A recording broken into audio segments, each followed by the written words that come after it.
so I straddle the urban suburban.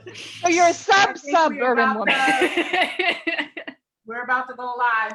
Okay. And I'll let you know as soon as I see it up on my page, which it should be now. Yes, so we are live. And while I get everything else together on this end, I just am going to introduce our regular panel here, Vanessa Maddox and Jamie Nedig. Hey, y'all, how you doing? It's been a great day. We are doing great, Mary. How are you? I'm fab. I got a little decoration going on, did a little quick thing. I did some balloons and I'm good. You know, it's been a long, hard struggle and we were able to push through this thing. But I want to have you, Jamie, and you, Vanessa, introduce the two guests tonight because you guys are already on. So I want to go ahead and push this through to other groups. So while I do that, if you guys can go ahead and introduce our two guests for tonight. Are we live, Mary? I don't see it yet. We're not live on our page. That's why we're live on my page, but we're not live on the page yet. Okay. So give me 1 second.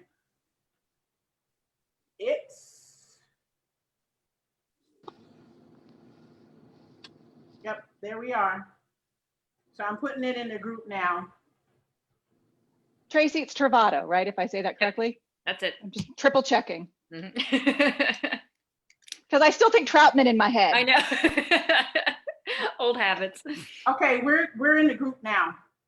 And I'm getting ready to put it on the page, so we're good.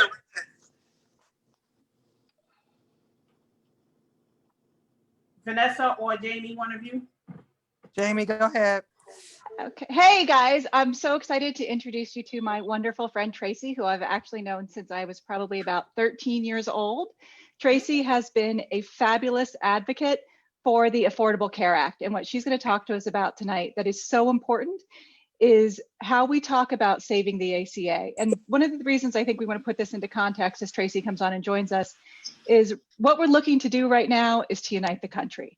And one of the ways we can do that is to talk about the policy things that matter not only to us, but also to those who didn't vote with us. And one of those things that's going to become so important is saving the ACA. And it does impact everyone, even if you have employer provided insurance, and it could save your life. And so I'm so proud to introduce Tracy. She's spoken before Congress about this, and she's been a huge advocate, not just for the ACA, but also in terms of helping us ensure that President-elect Biden and Vice President-elect Harris were elected. Everything from tax banking to Texas, where I've heard all about the incredible, strange messages she got back from some people. But she's just been a huge advocate to help make sure we won this election and to help save healthcare for the country, because sometimes we don't realize how vulnerable we are and anybody can get sick. So I'm so proud to call Tracy my friend and to have her here with us today. Thank you. Awesome. And I do not see, I think Vanessa got lost. Hold on 1 second. She's coming back in. I'm sorry, guys. All right. I think she's back up. Vanessa, are you ready? No, I can't hear you. I am ready. Good evening, everyone. Good evening, world. My name is Vanessa Maddox, and it's my honor to introduce our featured speaker this evening. Her name is Pastor Michelle Thomas, and she is a force to be reckoned with. Pastor Michelle was one of the first people that I met when I stepped my toes in Loudoun County 23 years ago.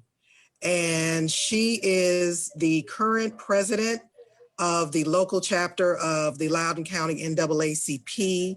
She is also a pastor of Holy and Whole Church, which she'll tell you a little bit about.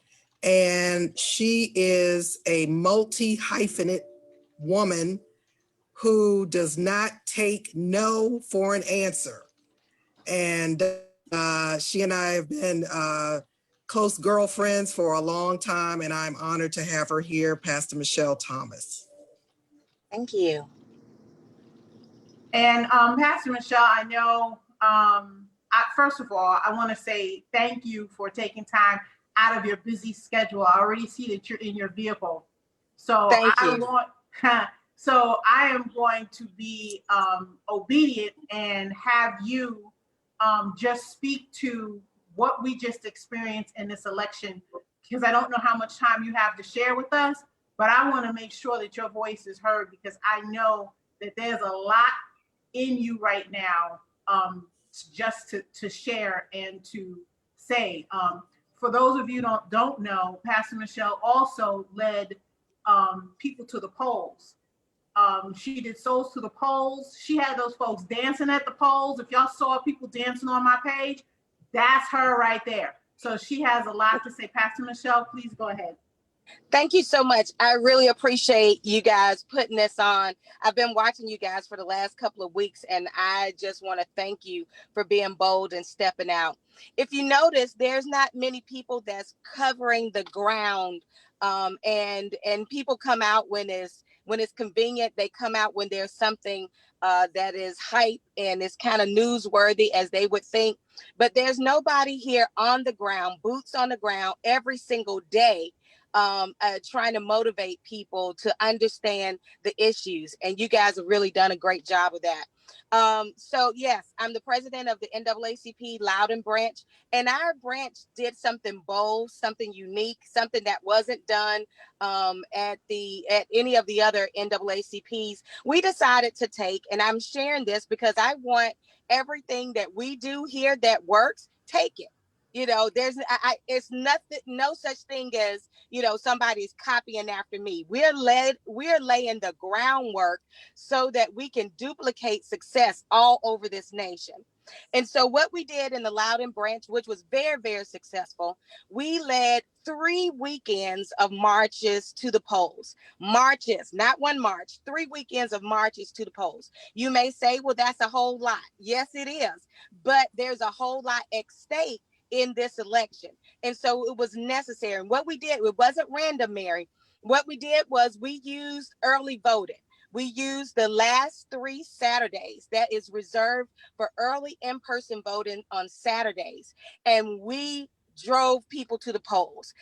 Some people came out. I would never forget one of our first marches. I'll never forget.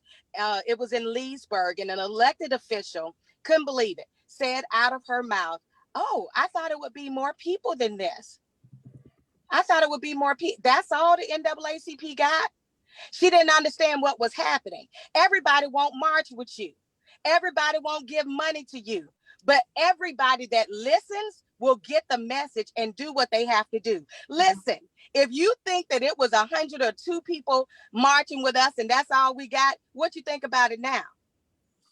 People were carrying the message. While we were marching on Saturdays, people was voting Monday through Saturday. And so we have to start using strategies that will give people options to get engaged, reasons to get involved, and inspiration to do the right thing. And that's what we did. We were so successful. Let me help you out with the numbers. Mayor, you know I'm a numbers girl, right? Yes. So Loudoun County has 282,000 and some change. I think it's 200 and something, right? So, but let's just go with 282. They have 282,000 registered voters.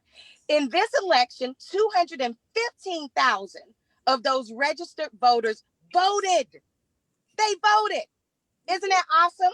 61% of those 215,000 voters voted the way I voted. Now, I can't tell anybody how to vote, but God knows I'm some kind of happy. Mary, look at what I got on, girlfriend. Look at it. Can you read it? Right. Hold on now. I'm gonna get out the car for it, Mary. Hold on one second. I want you to get out the car, girl. We gotta see it. Get out the car. You want me to get out the car? Are you gonna be like Vanessa with the awesome shirts? Vanessa always has awesome shirts. This pass awesome, baby. This Marcus Garvey proud awesome. Hold on one second. Let me show it to you. Oh, Can I show it to you the right way? That's Usain Bolt. That's right. We are some kind of proud. We some kind of proud. My parents are Jamaican. I'm Jamaican. And we are some kind of proud of our girl, our home girl, Kamala Harris. We are so proud. She's here with us today. Mama is here. You see it? You see it? You see it? Jamaicans all over the world. Big up. What y'all said, man? Big up. Big ups, boop, boop, boop, all of that. Right? We are ecstatic, right? Yes. And Georgia they brought it home. Yes, they brought did. the thunder. You understand? I'm originally from Atlanta, Georgia. It's beautiful to see my brothers and sisters standing in the liberty where we were made free. It is awesome to see them engaged and people following up on the polls. When they told me, Mary, that Fulton County was going to be the hinge pen, baby, I grew up in Fulton County. You understand what I'm saying? What? I grew up in 1587 Willis Mill Road. That's my old address, Atlanta, Georgia, 30311, Southwest Atlanta. Old phone number, 349-0344. You see what I'm saying? That's my old phone number. The thing that's really exciting about it is the fact that we have an opportunity now to not just have a seat at the table. We broke the table and we're going to rebuild it right. We have an opportunity now. Black women delivered this. Did you hear what I said? Black women delivered it. We delivered it. When they cheated Stacey Abrams out of the governorship, I'm talking real now. They don't want to hear it. When they cheated her out of the governorship, she didn't go back and lick her wounds. She didn't get depressed. She didn't go ghost us. She got up the very next day and she attacked the problem. What was the problem? Voter suppression. That was the problem. And she did everything that she could to register folks to vote, to educate people on voting, to make sure that she really stayed on them about having enough poll workers, having enough electronic devices. But what she did do, she dogged that issue of early in-person voting. All of that in-person voting, we have to give thanks and praise to God, and certainly some thanks to Sister Stacy. And we have to understand that there's a shift in America. They can no longer leave Black women out. They can no longer act as if we're a piece of furniture. And let's just take a moment and realize if they had not suppressed the vote, Stacey Abrams certainly would be governor of Georgia. And she would have been too busy being governor during this pandemic to do this. And she would not have been able to deliver Georgia to us. Listen, I'm a pastor. The Bible says all things work together for the good of those who love the Lord and those who are called according to his purpose. Stacey Abrams' purpose was to deliver Georgia. It was not her time. It was not her turn to be the governor.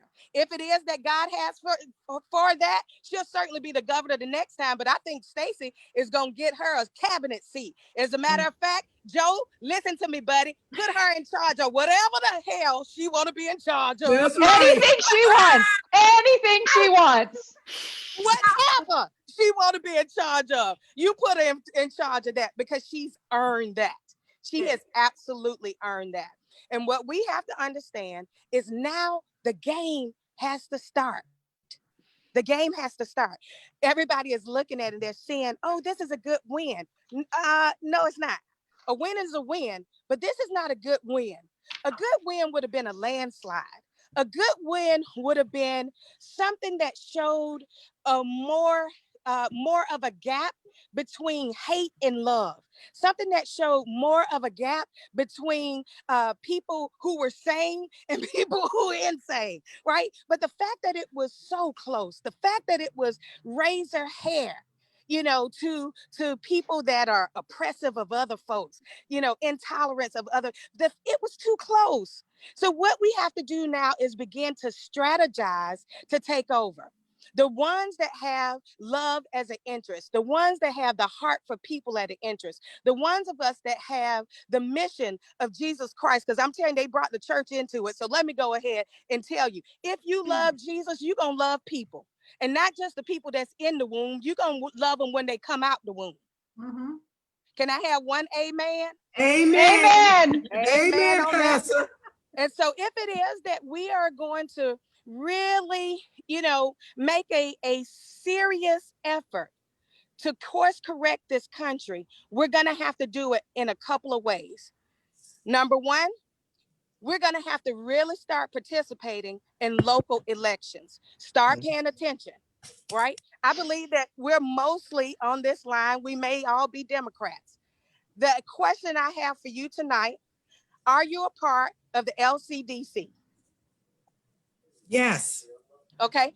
Who Yeah. on here? I'm a part of LCDC. Who else on here is an actual member of the LCDC? It's not going to be very many people, and certainly if you Black, it's probably only going to be 4 or 5 of us that's really a member of the LCDC. Well, the LCDC determines who gets on the ballot. They determines our candidates, and they determine who wins. How do I know that? Because if you're not on the sample ballot, you can't win. If you're not on the sample ballot, no matter how good you are, no matter how much you know, you cannot win. It is not set up for you to win. So we are going to have to start participating in our local Democrat committee, or else we're going to keep getting candidates that don't represent our issues. They'll come and run as a Democrat, and then they'll blue dog us, vote in our disinterest. And so we're going to have to do that. We got to get involved in local elections. Number two, we're going to have to start really creating a pipeline for candidates. We got to start creating a pipeline for candidates. So if you guys still have your hands in the air, like you just made a shot for Biden and Harris, you're already ready to lose for 2024. We need to be looking for our next candidates. Not just our next president or vice president. We should be looking for all of our next candidates in every election, state elections, local elections. We need a pipeline, right? Right. And number three, we're going to have to unite this country. And it starts with uniting our communities. We're going to have to find a way to unite this country. There's some statistics that really is bothersome. Let me give it to you. 8% of Black women voted for Trump. What? Well, no, we need to talk about that statistic. That statistic is not right. And I can tell you why that's not right. I don't believe it's right either, but let me tell you what, they touted it. So I'm going to put it out there. And well, we're going to dispel that myth right now, because they're going to use that, and they're going to use that against us. And I can tell you why it's wrong. Okay, let me finish. And I want you to, I'm hoping and praying that you can dispel all of it. And the second number that they touted was 18% of Black men voted for Trump. Now, I don't believe both of those numbers. I just don't believe them. I don't believe them at all. However, that is what they are saying. The fact that they could even count any percent to right vote there for a person that hate minorities is troublesome. I don't care if the numbers are right or wrong. The same premise, we need to find out what's going on in our community that will make people defect to folks that hate them. Yeah. Well, we need to talk. Let's talk about why those numbers are wrong, though, because those numbers are about to be used against us in a big way. Those exact numbers, they were reported by the New York Times and all over, those came from ABC exit polls. Let's talk about those exit polls for a minute. We had about over 160 million voters this cycle, right? 101 million of that 0.2 people voted early or by mail. So the only people that could participate in those exit polls were the remaining 60 million who voted on election day. Now, let's talk about whether those 60 million are a statistically valid sample representing the entire electorate. They aren't. And this becomes really important because the narrative going around on the far right now is that based on those polls, there's no way that Trump could have lost. Here's what we know. In Pennsylvania, for example, if you look at the mail-in ballots, 78% were for Biden. 78%. So let's walking through the math in a simple way. The reason this is because Trump told his people not to vote by mail. He told them over and over not to vote by mail. And now he's shocked that none of the mail-in votes are from him. So just running the math, just simple round numbers through your head, if you take those 100 million votes that were by mail, and let's not say it's as high as my home state of Pennsylvania, who came in at 78% in the mail-in for Biden. Let's say it's 65%. of those 100 million. That's 650,000 votes for Biden, which will give him a differential of 350,000 votes over Trump. That's why those exit polls don't make any sense. The math is not going to work. The people they were polling are disproportionately going to be Republicans who are far more likely to vote for Trump. Now, if you took the same poll of the mail-in ballots, it's going to change those numbers dramatically. We have other data that looks much more realistic, but they are going to take that data and they're going to try to twist it and use it to say that people of color all of a sudden like Trump, because he also went up among Latino women from 25% to 28%, Latino men, 32% to 36%. The only group, according to that data, that he went down in is white men. Now, Which doesn't make sense. No, if your data doesn't take it, I'm the data girl. If your data does not make any sense, step back and think about like a data scientist. We know that this data is not a statistically valid sample of the directorate. Of the electorate. It does not represent voters any more than just going with mail-in voters would. So they're going to twist that and they're going to use it. But the New York Times actually had better data that was reported from the Democracy Fund study with UCLA Nationscape, and it tells a very different story, which I'll give it back to Pastor Michelle, and I'll talk to you about that data in a little bit. But the actual data, very different. I think you absolutely cleared that up and it made a lot of sense, right? So I'm an election officer, and certainly when the numbers came out, it was scary. It was scary to everybody because they counted the in-person numbers first, right? So I think a lot of us got a really good idea of how the elections worked, right? So they counted the numbers first. And of course, those numbers were so skewed because of the way that Trump voters voted, right? In person. And many people were afraid. I began receiving calls and texts. Oh no, they're not going to win. This person isn't going to win. And it was untrue. It was certainly untrue. And then maybe about 3 hours later, things start to come in and shape out a lot differently. And I'll give you a reason why. Because when you vote early, what happens? Look, man. Go ahead. Okay, go ahead. I'm so sorry. When you vote early, what happens is they have to put those numbers into your precinct. If you don't, if you can't, I mean, it takes a while to do that. So when you vote early, you actually vote in a big block. So say, for instance, most people in Loudoun, if we voted early, we voted in Sickland at the office in Sickland, 750 Miller Drive. And so all of the numbers were put into 750 Miller Drive, but then they have to move the numbers based on our address. They have to move the numbers to the correct precinct. Thank you. To the correct precinct. It takes some time to do that. It took 2.5 almost hours to aggregate the data. And that's why from the hours of about 7 to 10, it looked like the Democrats were getting slammed. It did. And then all of a sudden, the numbers start smoking up. All of a sudden, we started winning, and but it was pretty gruesome. That's something that nobody would know. Like, we've never had these many early voters ever in America, and so we're testing the system. Everything about Trump. Can you imagine? Everything about Trump tested our system. Our entire, democratic system, our democracy, everything he's done in the last 4 years has tested our system. Some of it come out good and some of it's come out bad. Well, and if you watched us, we were talking about this. This was by intent. This was known as the Red Mirage strategy. It has a name. It's the Red Mirage strategy, that his votes would be counted first. And this isn't just located in Virginia. In the state of Pennsylvania, which is where they're now trying to contest things, they're not allowed to start counting the mail-in ballots until election day. Also, little known fact, by law in the state of Pennsylvania, they have until 20 days after the election to certify their election results. There is no law in some of these states that says you got to get these out 2 days after the elections, 3 days after the election. We just had an unprecedented number of mail-in ballots, and we didn't have necessarily the processes in place, and every state and locality can be different in how they do this. But make no mistake, nationally, if you look back for months, we've been talking about this Red Mirage strategy, where Trump knew that his people would vote in person because he told them to, Whereas we told people, vote early, vote by mail, do what's safe. Let's manage this pandemic that has 50,000 Americans in the hospital right now and is killing 1,000 a day. 6 million people have this.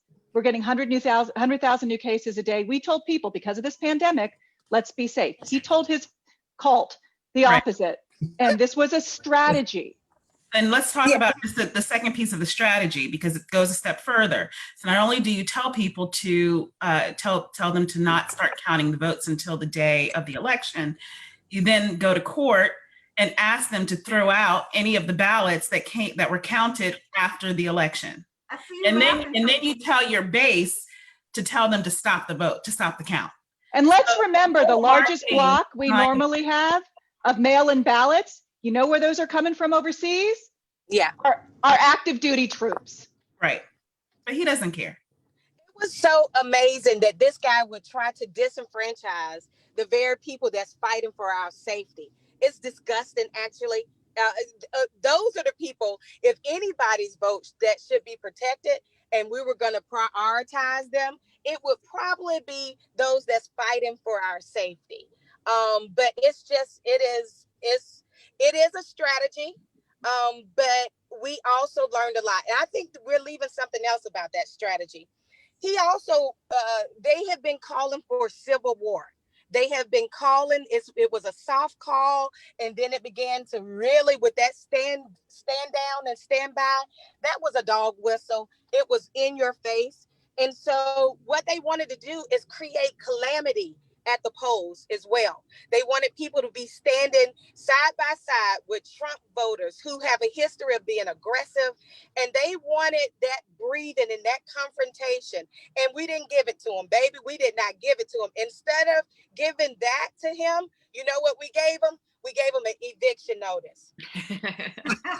Walking, like New York said, Well, walking. and you're onto something too with the military. He knows there were studies that came out.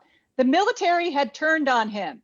They normally the stalwart of the Republican Party had said, agreed with Kamala, dude's got to go. And a lot of that, thank you, James Mattis, Mad Dog. Thank you. And to all the other members of the military, John Kelly, who had served under Trump and came out and told people the truth from the inside.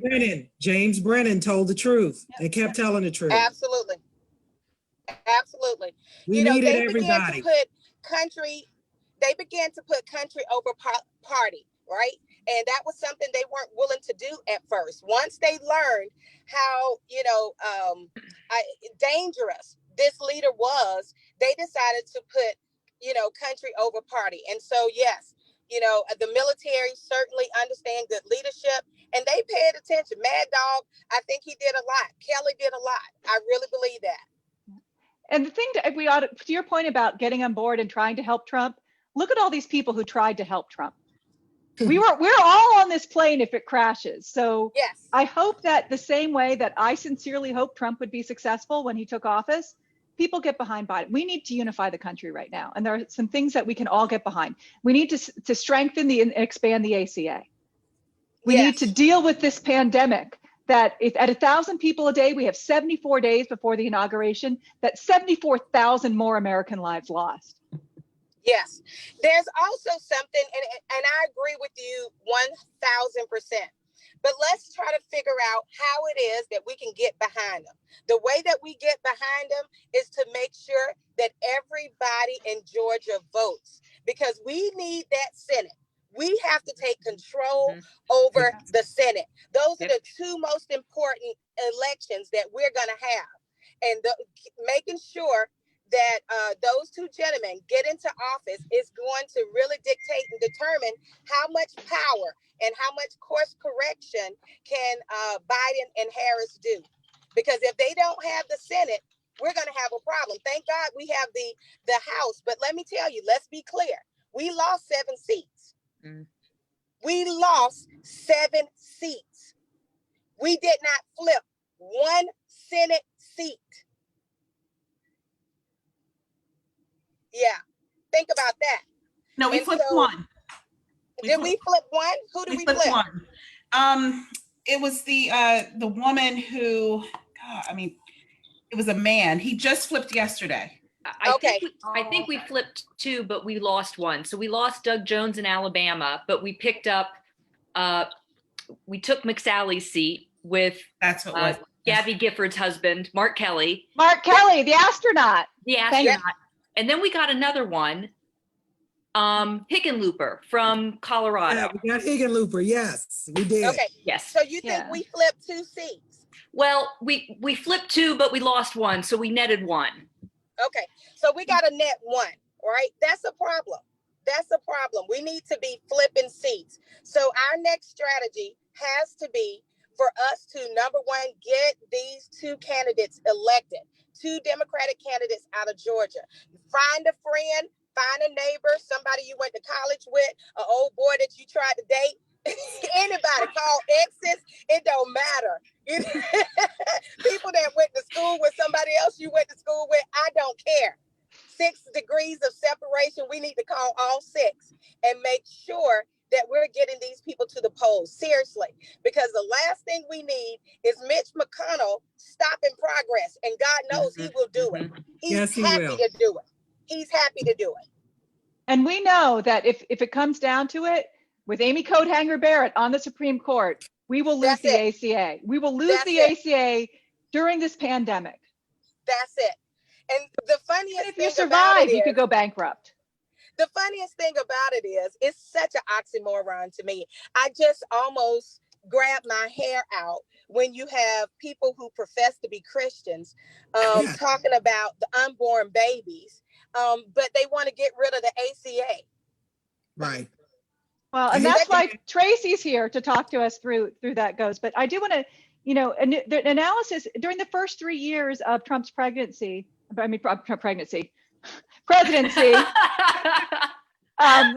also worried about abortion rights. About 2.3 million Americans lost their health care coverage. And that drop in coverage, studies show, probably led to about 3,399 to a high of 25,000 premature deaths in the United States. Wow. Not Wow. having health coverage and not having that preventative care Wow. kills people.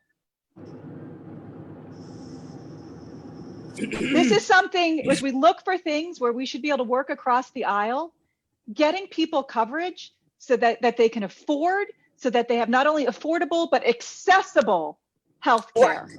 There's also something, right? So we can rattle off the numbers of deaths from COVID, 240,000 nearly deaths for COVID. But what about people who have had COVID and recovered, and COVID has ravaged their bodies? So now they have long-term health issues because of this pandemic. And for them not to have affordable health care, it's just crazy. I mean, a person that was doing well and you got COVID, and all of a sudden you have a ginormous amount of medical bills. I mean, that will bankrupt you. And it's a sad thing. We should not be fighting for something that should be our right, which is to have medical coverage in this country. This is not a third world country. I think part of the problem is, at least in my view, is that I think a lot of Americans, if not most, are in agreement with that. I think all Americans, for the most part, understand the importance of healthcare and the importance of making it accessible and affordable for all. The problem is that we tie, and I think we talked about this on one of the previous sessions, those one topic voters. They get such a stronghold to the candidate that they overlook the other areas where they're falling short. And in that area specifically, while nothing is perfect. So if you want to take a look at, Affordable Health Care Act, and you want to say that there are areas of opportunity for it to be better, then come up with those solutions. But in this particular case, it was just an attack on Obama, which meant it was an attack on affordable health care. So there was no concentration on providing any sort of opportunities to make it better for the constituents. So in the 4 years that you've been in office, you've spent all of that time trying to repeal it unsuccessfully. Right. But still have not provided an alternative. So again, another area for Biden to come in and refocus us. I think in that area, he will receive the support because most Americans suffer from, the need for healthcare, period. It's really not rocket science. It's just having someone with the wherewithal to be able to lead us down that conversation cohesively and coherently. And there's another layer to Biden that I think will help us. He's experienced a lot. He's a man of great compassion because he's had some great, failures in his life, and he's had some great pain in his life. And so having a child that has cancer, he understands what that looks like. And I don't know about you, whether your child has a terminal disease or whether your child has juvenile diabetes. It can be life or death. And so I think that makes him a little bit more compassionate, and I know he would care about people as opposed to a rich despot that has all the money that he needs to make sure that he takes care of his four and no more. Let me ask this question. Tracy, since you've been dealing with the ACA for a while, right? Yes. What if this is going to be an issue, particularly because we have to have some type of something in place, right? You just can't snatch it. I mean, I can't even form the words to say, because it's just ridiculous for me that as far progressive as this country is, there are people without health care. Right. And particularly with the pandemic and everything going on. Can you imagine? So what would it be? How could we support best this president that we are going to have? Because I'm already calling him president. 45 in my mind is gone. I'm good with that. How can we best support our president trying to put these things in place? Well, so I think I'm going to be honest with you. My ACA policy chops are a little rusty, but I'll be kind of. It's better than mine. I'll be basic about it. He has some opportunity at kind of a very simple administrative level to adjust some things to make this court case, because next week on Tuesday, the ACA is going to the Supreme Court. And that is because of the Tax Cut and Jobs Act of 2017. They took the individual mandate, which was it was like a tax. They called it a tax. If you had an opportunity to buy insurance, but you didn't, if you elected to go without insurance, they would charge you. So they zeroed that out. They didn't get rid of it. They made the tax $0. They being the Republicans. Then a Republican lawyer in Texas, who seems to be a not good guy, said, oh, that's illegal. This is now unconstitutional. So I don't know if any of you are lawyers. I am not. This now becomes an issue of severability. And if I tried to tell you what that meant, you would know I'm way out of my lane. So now basically this is a little bit out of our control. It's going to the Supreme Court on Tuesday. It will be heard. It will be months before we get anything back. There are things that Biden can do when he's in place to tweak that thing, I guess, and make it moot.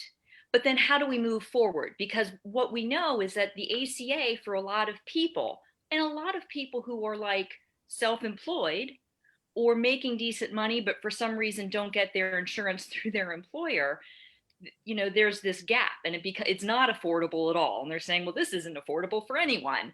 So there's a lot to improve on the ACA, and there are lists and lists and lists of things that the policy wonks want to do. And so you can take these 3 things and make it available to all. But to Pastor Michelle's point, if we don't have those seats in Georgia,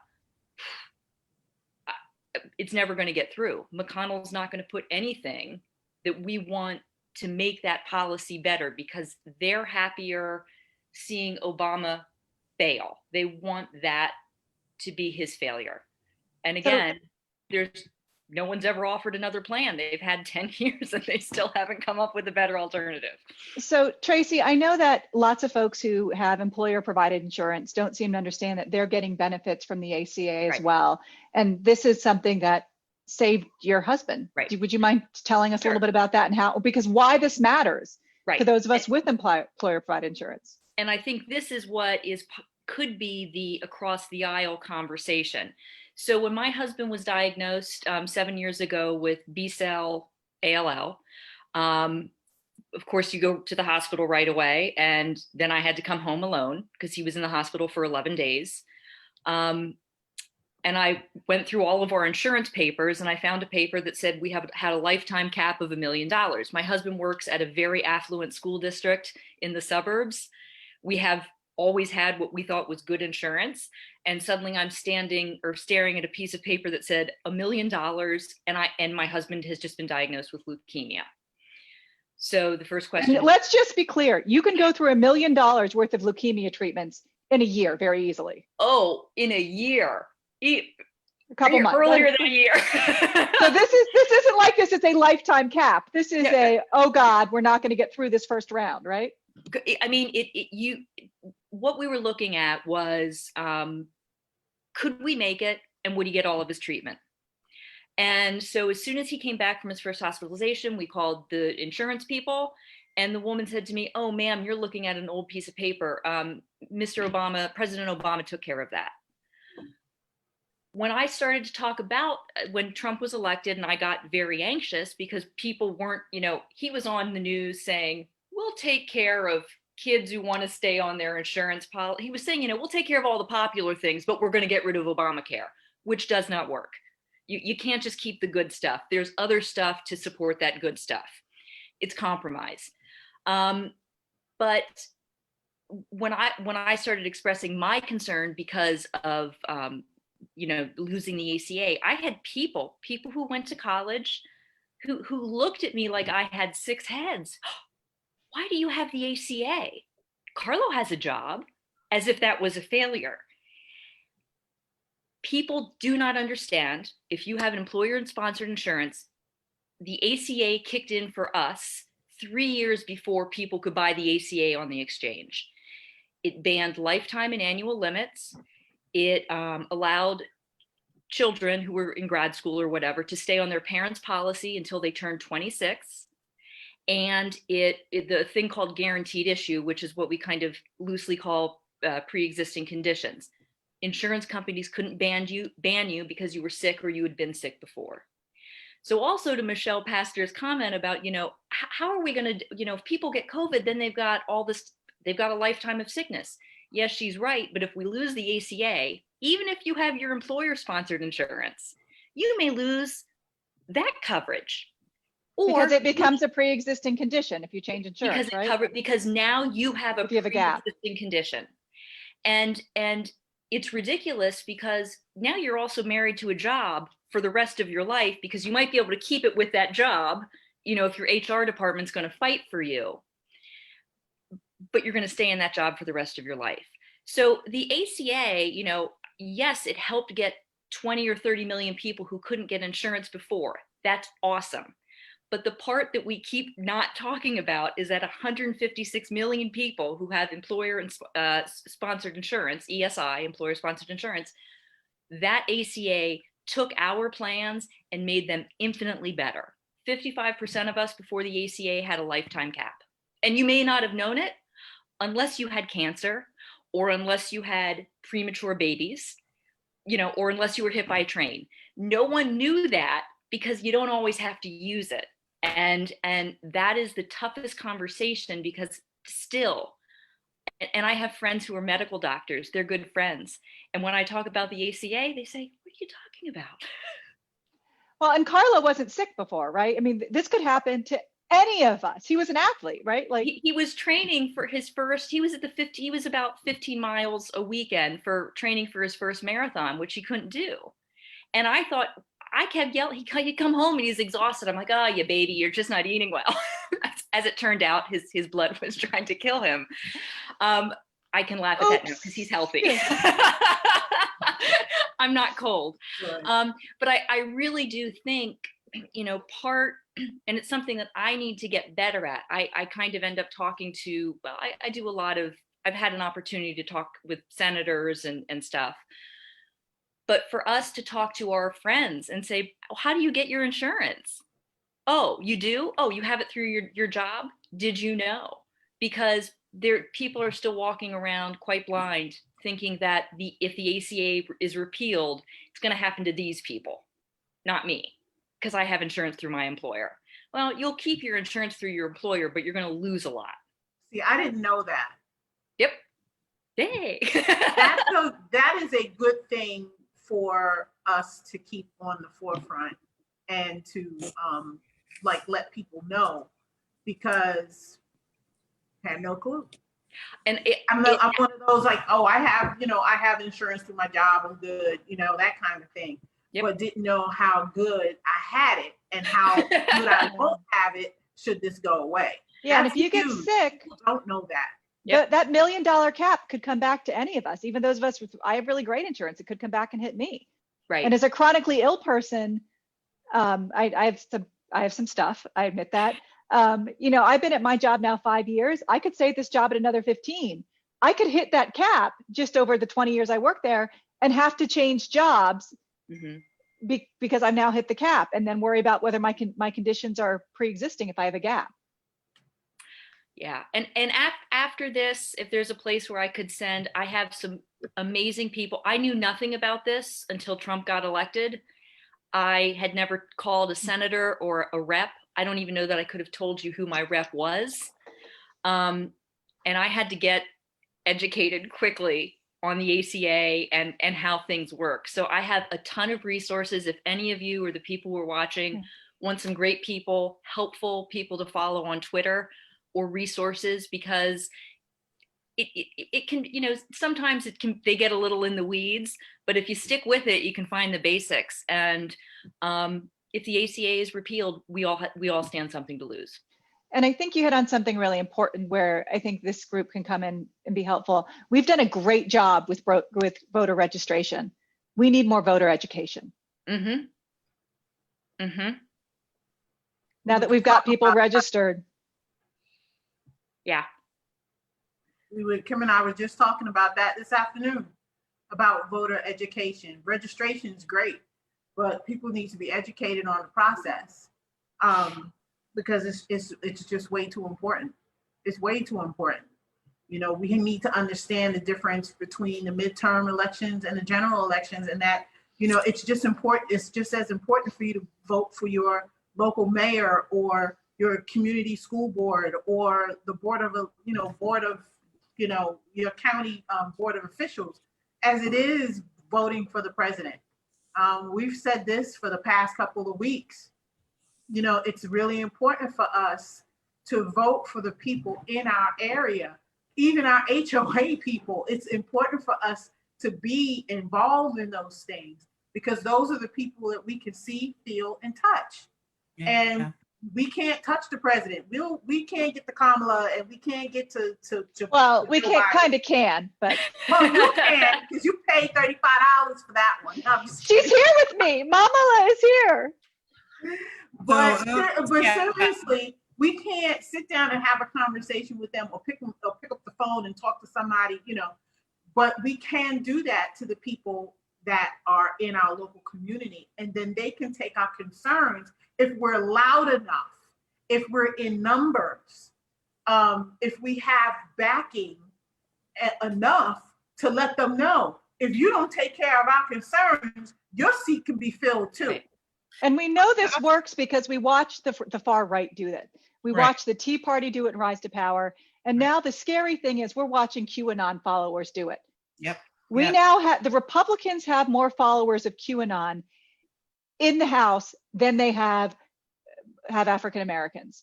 Yeah. Just take a minute and think about that. But we know this strategy of starting at the local level works because we've seen the opposition, they are not our enemies, but they are our opposition, use it successfully. And there's no reason why we can't learn from that and start to implement that at the local level. And these things can touch upon things that are important to both of us. We need better vocational education to make sure that students who are not necessarily cut out for college, or not right now, can leave high school headed for an apprenticeship program, a vocational program, or 2-year college program. We need to make sure students are set up to be able to do that. We need to talk about the cash bail situation with our district attorneys. If we're going to solve police brutality, it's going to have to be integrated at the local level. All of these things that we want to work together on, we do at the local level. Yeah. But I And just want I would like to add to that because we also have to wrap up because our new president and vice president will be on shortly. Mhm. So but let I me before I you do, just, I want to make I sure to just get want, this point. I just want to, oh, go ahead. No, just to kind of tap into what Mary and Jamie just said. The voter education is really important to know the process and to know how to navigate it and to know what elections to be present, but to also be aware of the messaging. You know, I'm always going to go to the marketing. We have to teach them how to identify truth from fiction. We have to let them know how to understand when you are being targeted as a demographic and trying to be suppressed. Your vote is trying to be suppressed. Or So, with misinformation. misinformation. They did a study, and Jamie, you would be the perfect person to give us those numbers, but they talked about the how many advertisements were set across social media, targeting different communities and different minority groups with misinformation. Yeah. And we have a very big, and say, is this real or is this fake? And a lot of people always went to real and it was fake. yes. And so there is something I want to emphasize before we leave the call today, which is there is this rumor going around that the president, working with the Cybersecurity Infrastructure Security Agency, had a big sting operation in various swing states where he watermarked ballots. This is completely fake. So fake, in fact, that the Cybersecurity Infrastructure Security Agency, which actually used to be part of MPPD, which I'd done some work for, has addressed this on their website. I put the link in the chat so everybody can see it. And they've said the rumor DHS or CISA printed paper ballots with security measures and is auditing results as a countermeasure against ballot counterfeiting. They've been very clear. The reality is the Department of Homeland Security and Cybersecurity Infrastructure Security Agency do not design or audit ballots. This is not part of their mission. They deal with electronic infrastructure. They don't say that, but I'll share that. Which are processes that are managed by state and local election officials. That's by law. Mm-hmm. So as you read about this, there are all these things going on that are posted all over Facebook right now, that there's a sting operation and the president set this up and he's working with Krebs from the Cybersecurity Infrastructure Security Agency. What's the other word they're using for it? Oh, they also said they're tracking it via blockchain. Blockchain doesn't work that way. Blockchain is used to securely track untraceable electronic transactions. This is a quick summary. So this doesn't work this way at all. Tracy's laugh. It makes no sense. But this is completely false. I put the link in. There is no sting operation. There's no evidence whatsoever of this fraud. But this is now going around the internet. It's pretty ubiquitous. And it is rallying what they would call militias, and we know are domestic terrorist organizations, to believe this idea that there is significant voter fraud. And the same way they think Trump is working for Q, which is equally ridiculous, that they think this is happening. So I shared the link to the CISA website in the chat so you can share that. But when you see that, before we go telling people that they're morons for believing this, although let's be honest, share the real information, because to Kim's point, these people have been targeted with a laser focus for what they will believe. Because the minute you believe one conspiracy, the way our brains work is the next one becomes more credible and the next one becomes more credible and the next one becomes more credible, to the point where if you look at our social media feeds, they're little microcosms so that we each operate in our own small little reality. So if we're going to cross the aisle and start working with people, we need to have a shared reality and at least some shared truth. And we have a truth here, that there is no sting operation.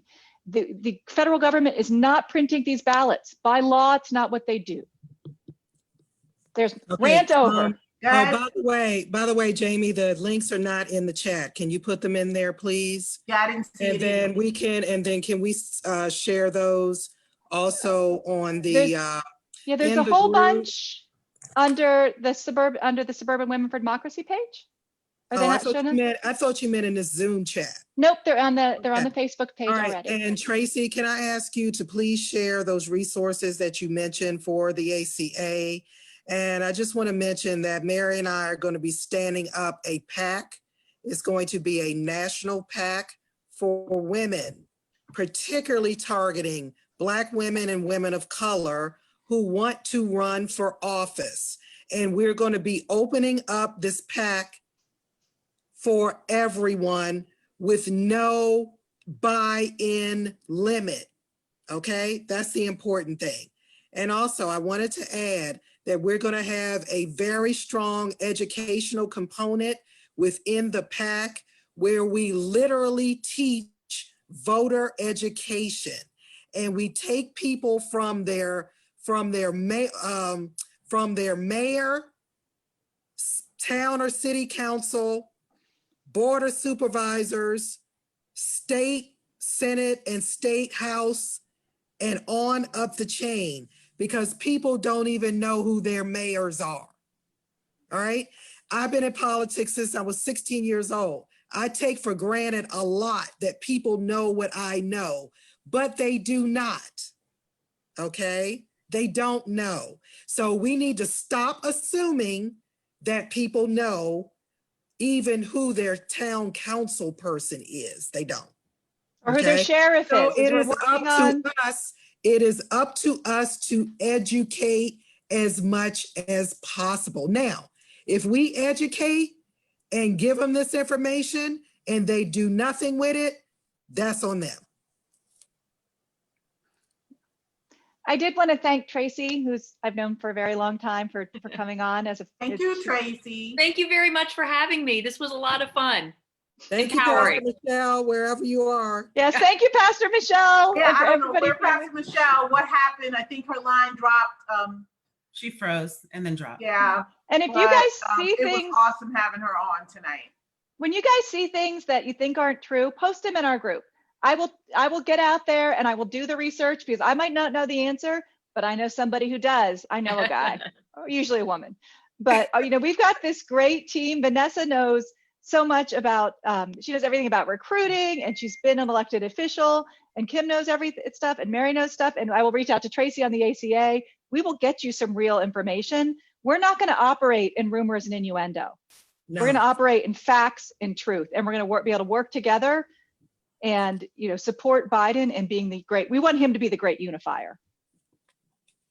Well, on that note, our president is gonna go on. Good night, ladies. Thank you very much. Good night. Thank you, Philly. Georgia and Nevada. Here's Guys, Pastor if you don't want to Michelle. hang up, don't hang up, because Wait, here's Pastor coming back. Michelle. Pastor Michelle's back.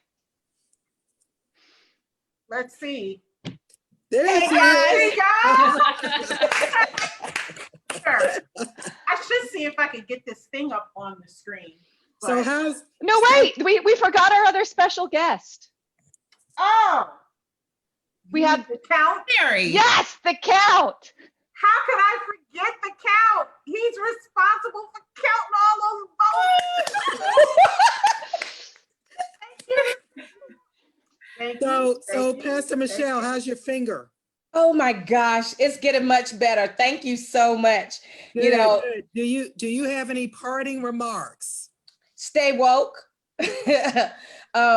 This is very interesting, because a lot of people did a lot of hard work to make sure that we got this win. And now the challenge is going to be what's next, right? So did we just win the office of the presidency and vice presidency, or do we really have a seat at the table? It's going to be interesting to watch how this pans out. It's going to be interesting to watch the cabinet appointees, because if you look at Trump's cabinet, my God in heaven, it was basically for whites only. I felt like I was back in, Georgia in the 60s, white water fountain and black water fountain, White House and black. So I'm hoping that we're going to see our efforts respected in the way that we receive cabinet level positions, and it trickles down from the state, federal, and local level. So oftentimes, people are asking for their seat at the table. I figured we handed this election to them. We should just grab our seats and go sit down. Absolutely. Absolutely. And Let's have a cabinet that looks like America. Doing that. We absolutely. There's no reason why our cabinet, our electorate on the federal, state, and local levels should not reflect our communities. And so we're looking forward to it. We're looking forward to the best and the brightest being chosen and appointed to these positions. We're also looking for the role of the faith communities, right? So even though the church was virtual, we did a lot. Right. So in Atlanta, especially the pastors in Atlanta that got together on last Sunday with President Barack Obama, just to pull us over the edge. I'm eager to see how faith, real faith, not that fake faith, real Right. faith, and also not just Christian faith. I would like to see, how all faiths are represented and included. So yeah, I'm looking forward to it. I think that we're in a better place, but it's not going to happen automatically. There are going to have to be demands that we all make. It cost us something. This election cost a lot of us something. Sometimes, we fell out with our friends and families about it. Sometimes it cost us to take stands on our jobs, take stands in the faith community. I constantly get a bashing for it, but I don't care. Right. It takes, quite the sacrifice to really, take this nation by the stern and course correct that ship. It takes a lot. So we should be demanding. People do what you inspect. They do not do what you expect. And to your point, I think that we're also going to be looking at, to your point about the cabinet positions, also our civil servants. Trump put that executive order through called Schedule F to try to take our senior level civil servants and turn them into political appointees, which he thought was going to come to his advantage when he got reelected. It's tremendously disrespectful to our civil servants who have always worked, regardless of who's president, in service of the American people and the American dream. We need to get rid of that. We need to get rid of the executive order that took away funding for diversity and inclusion training that could defund our HBCUs. Right. We got work to do.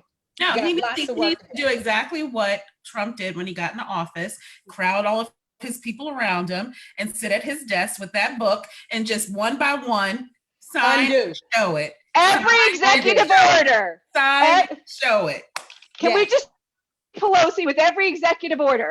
And then after that, finish it off with this. This is what we have to say about tonight's election. Yes. But all those executive orders, especially the funding for diversity and inclusion training and Schedule F, which are kicks in the teeth to our civil servants. There was one of our speakers tonight that was really interested in Affordable Care Act. Isn't it going to be sweet to be able to trust our vaccine? Oh. Is that going to be sweet to be able to trust? Another show. I'm sorry. And imagine the situation we would be in if Dr. Fauci, a long-term career civil servant, had been a political appointee who could have been pushed around and removed at Trump's will. He cannot fire Fauci. Let me be very clear. Yes. Imagine or Dr. Birx, imagine how different this would have been if he could have. We need to get rid of that Schedule F. Right.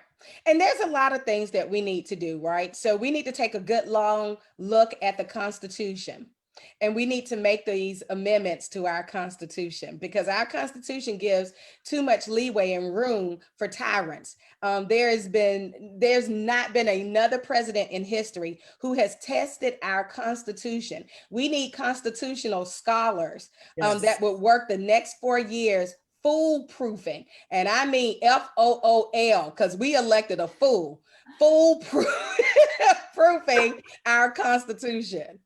And to your point, a lot of this situation, we just weren't prepared for. What happens if he doesn't make a peaceful transition of power? Well, the military will remove them. Let me be very clear. Their oath is to the Constitution, not to President anybody. Right. But we didn't prepare for this level of corruption or incompetence. And and there are going to be downstream impacts. You can tear an organization down in a year, but as somebody who builds organizations for a living, I can't rebuild that in a year. Once the institutional knowledge is gone, there's no way to transition it. There's no one to transition it from. So we're rebuilding the State Department, rebuilding our credibility in the international community. This is going to take years and years to repair.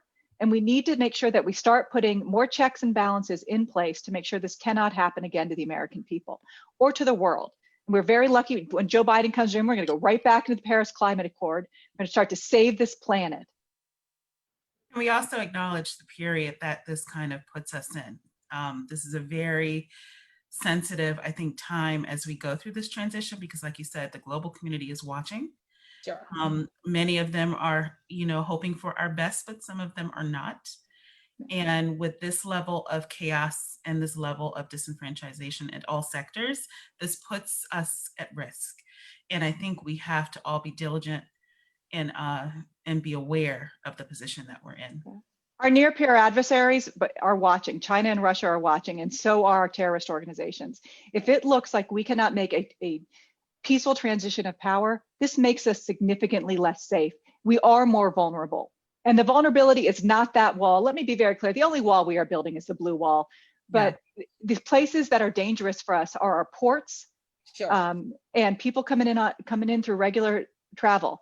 So let's be honest. The places that are dangerous for us right now is in the White House.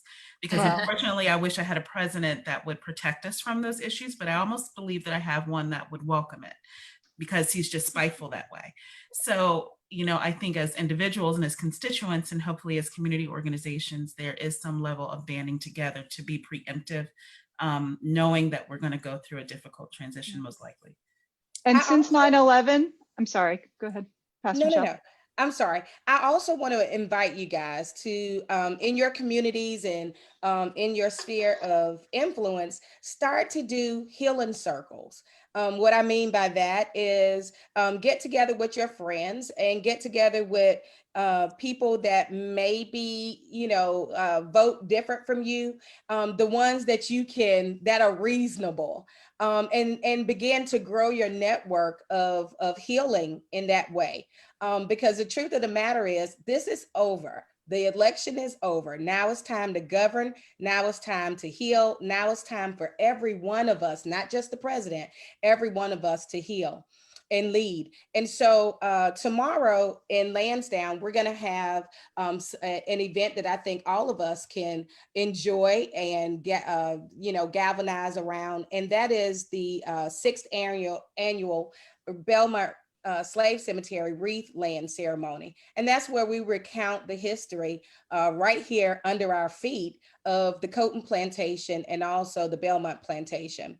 And we'll lay a wreath, we'll do an oral history tour, and it's a great place for people to understand what it means to be community, what it means to love together, and what it means to go forward together. So if you guys have some time in your calendar, meet us in Lansdowne, right in the town center at 2:00, and let's get the healing party started. I'll be there. You'll be there. Thank you. I appreciate it. If it turns into a Biden celebration party, don't blame it to my head. Don't charge it to my head. Charge it to my heart. That's right. Tomorrow I will be in Pennsylvania. My mom is getting installed in the Evangelical Lutheran Church in America. And I do want to give a shout out to my mom, who I don't know if she's watching, but I am so proud of my mom. So I'm proud of my dad too, but shout out to my mom, and I'm so proud of you, Mom. Oh my gosh. Jamie, congratulations. That's fantastic. So you're a PK. Apparently I am now. All right. Listen, it doesn't matter if you were born a PK, if you were made a PK. PKs are the smartest kids on the planet. Well, she was the president of the church council when I was growing up, and I was the pastor's kid's girlfriend in high school, which Tracy knows. Fantastic. Listen, Jamie, I was Dave Cons' girlfriend. Yep. I really enjoyed you. I especially enjoyed your decoding of these numbers, right? So yeah, do not be fooled. I got better numbers. Oh yeah, I love that, because I couldn't figure it out. When people were rattling off these numbers, I said, what in the Samfire is wrong with our community? So we probably need to really get down to the core of what these numbers are like. But I tell you one thing, these numbers are 48 and 49 and 49 and some tenths. Those numbers are too close. So we need to cross the aisles and work with our brothers and sisters and make sure that we are modeling what it means to lead. In other words, we get in office, that's not the time to kick our brothers and sisters. Everybody got the right to be wrong. Everybody has the right to be wrong, right? And so we'll allow those guys to come around in their own time. In the meantime, we choose the avenue of love. And I think that needs to be modeled right now. I think America has, slowly, dwindled on their love. And so only 50%, that means one out of like every other person has the potential to be racist.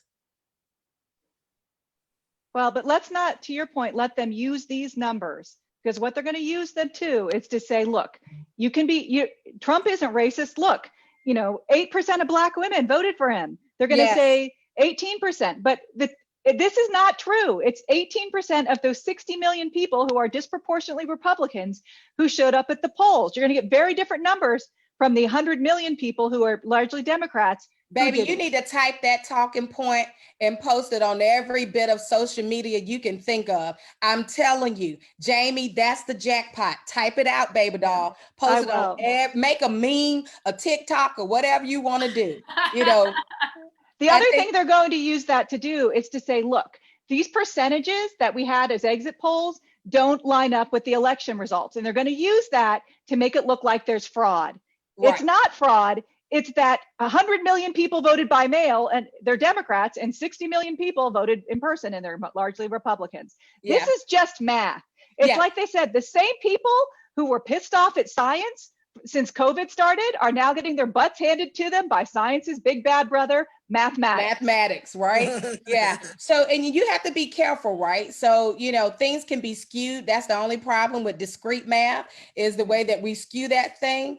And so being able to decode it, being able to really have that answer of why the polls came out that way, that is very, very important. Even Democrats, good Democrats that were running for office. I'll give you an example. So I was at the Wexton campaign, and boy, I'm telling you, at 7:00 when those numbers came in and they were counting Trump voters, it made it seem as though she was losing. I mean, we didn't have. I saw that too. Girl, it was like a funeral up in that joint. Well, the better numbers though, the New York Times has data that was from the Democracy Fund with the UCLA Nationscape production. Mm-hmm. They did a study and they showed a drop among suburban women, a drop among women overall, and then a drop among suburban men as well, from 54% to 50%. Yeah. So and those numbers make sense. Yeah, put the numbers out. There's a lot of misinformation and disinformation on purpose, but we need to know exactly where we stand, because you can't fix what you won't face, and you have to have the numbers to face it. And there are lies, damn lies, and then there are statistics, and they're going to use these. It's not my quote. Also, my favorite quote though is, if you let me beat your data long enough, it will tell me anything I want. But they're going to use those numbers from those exit polls to make it look like there's fraud and make it look like the community, the BIPOC community is supporting Trump at greater numbers. These things are both lies. Right. And how much time do we spend on beating that back? How much time do we spend? And that's the other thing, right? So we want to make sure that we don't get in a cat fight with these guys. Yeah, I don't think we argue. I think we just give them this. Facts are the facts. The facts are not going to change. The exit polls are not a valid sample of the electorate. There are 60 million of a skewed sample. Why don't you just go out and poll a bunch of Republicans and see if you get different data than if you poll a bunch of Democrats? Right, it's the same thing. Sure. Ladies, I'm going to check out. I smell dinner. Thank you so much, Tracy. I'm so grateful. It's so good to see you. It was lovely meeting all of you. Thank you. Thank you so much, Tracy. You're awesome. Absolutely. Bye-bye, guys. And thank you for educating us on the ACA. We're going to fight for it. Let's fight for it. We're going to fight for it. Bye-bye. Tracy. Bye. So Pastor Michelle, you are in my Anti-Racist Parents of Loudoun County group. Am I? You are, I believe. So okay, fantastic. I want to make sure you know we're connected that way. I will look you up and we will stay in touch. How about that?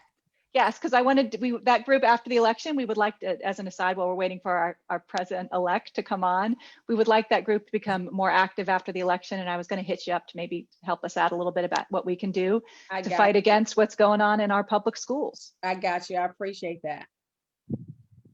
Yeah. So, and we have some things that we can catch you up to date with. We should be expecting a really huge announcement to come out of the AG's office in the next week or two. And so we'll definitely need to get together and talk about it. Awesome. Good to hear. Kimberly, you've been fun. Thank you so much. Thank you. Thank you. I didn't want to be too much. I try to hold back a little bit. Do you have Christmas started over there in the corner? Oh, my Christmas started in the beginning of October. Oh my God. We just went ahead and just declared this whole rest of the year the holiday. Awesome. Awesome. Right. It's been a tough year, Kimberly. So that's a good thing. Maybe I need to find a Christmas tree and put it up. That'd be great. But I will tell you that we have a challenge that we're starting in our house, and I would charge everybody to do it because I believe, and I think somebody said it on the call, out of everything bad, there's something good. So we're not going to leave 2020 allowing all of the bad stuff to take precedence. We're going to spend the last 60 days concentrating on each day, acknowledging something good that came out of this year. Yeah. And we have to say it out loud. Yeah. I'm doing that 30 days of thankfulness thing on Facebook that you do in November, and I'm able to find something I'm grateful for every day. Awesome. Good. So. Good. Vanessa, thank you so much. The pastor's signing off. You're welcome, honey. See you All soon. right. Thank you, Pastor Michelle. Thank I you don't know so if you much. guys can hear me, but thank you. Thank you so much. I'll be on channel 11 tonight at 10:30. I don't know, 7, 11, wherever Tisha Lewis is. I'll be on there tonight talking about the election. So stay tuned. Tell them what I said about those stats. Hey, girl, send me those stats right now. Let me go ahead and do it. Send me the stats. I have a little what I'll talk write-up. about. Let me give you a little write-up.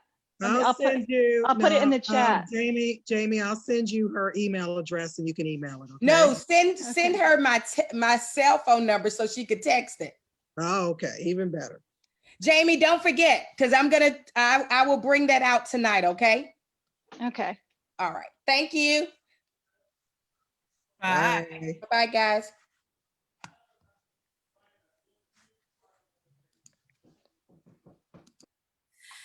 That was awesome, guys.